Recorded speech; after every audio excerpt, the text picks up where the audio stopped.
orang Kalimantan. Lahir di Kalimantan, berkarir di Kalimantan.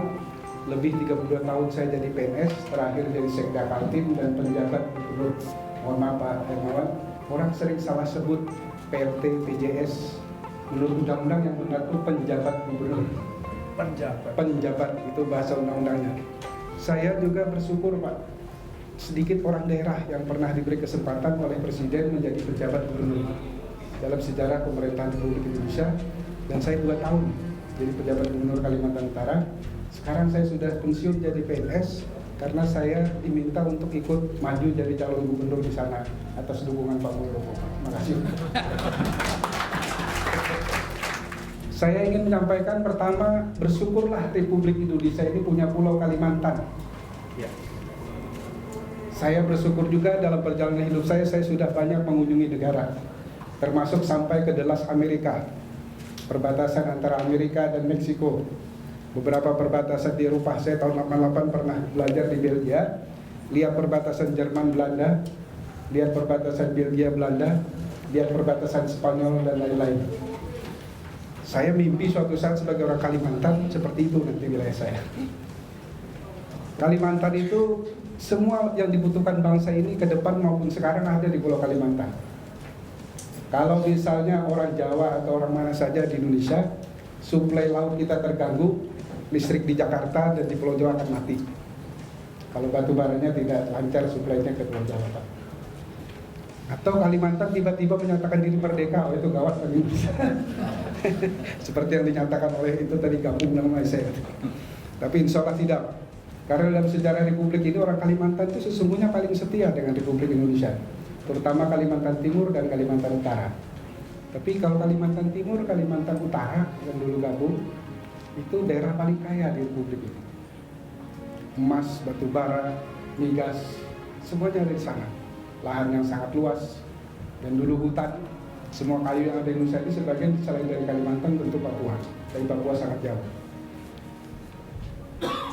Kalimantan itu punya perbatasan yang paling panjang di Republik, bahkan termasuk panjang di dunia. Tadi disebut oleh Pak Muldoko 2009 km kurang lebih sekarang. 900 km-nya ada di Kalbar, sisanya itu ada di Kalimantan Utara dan sedikit di Kalimantan Timur sekarang, karena sudah dipisahkan. Wilayah perbatasan itu sekarang tertutup. Tadi disebut oleh Pak Kaprali, kenapa kok nggak maju-maju? Karena ada kekhawatiran mendelegasikan kewenangan kepada daerah. Di undang-undang baru aja, kewenangan memanfaatkan ruang perbatasan, kewenangan pusat.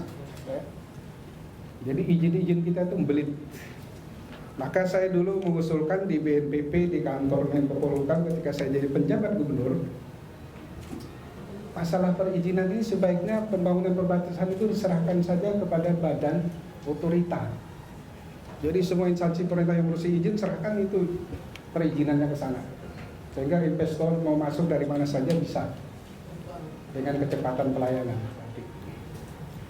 Nah, yang kedua saya kira dari sisi pemerintahan Pak Kaprali, saya usulkan jangan khawatir lagi pemerintah kita bikin daerah otonomi baru di wilayah perbatasan untuk mempercepat pembangunan di sana. Di sana perlu ada bupati baru.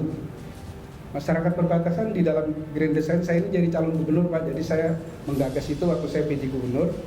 Kabupaten yang diusulkan sekarang masyarakatnya lagi bergolak Pak Muldoko, itu namanya Kabupaten Bumi Dayak Perbatasan. Itu yang meliputi 9 kecamatan termasuk Lubis Ogong yang kemarin disebutkan itu di Kabupaten Nunukan. Itu sudah disetujui oleh DPRD-nya, oleh bupatinya dan oleh pemerintah Provinsi Kalimantan Utara. Kita sudah mengusulkan Pulau Sebatik itu jadi daerah otonomi baru kota. Tertunda lagi. Sudah ditinjau Presiden, sudah dijanjikan mulai zaman PSBY sampai Pak Jokowi. Kalau Pulau Sebatik itu jadi kota, kita bayangkan dia akan menyanyi tawau. Pembangunan bisa pesat karena mereka punya APBD sendiri, punya wali kota sendiri, punya perangkat daerah sendiri, bahkan bisa ada dandim di situ, ada Kapolres dan sebagainya. Itu dari sisi pemerintahan. Kalau itu terbangun, maka kita akan bisa mendayagunakan potensi yang ada di wilayah itu.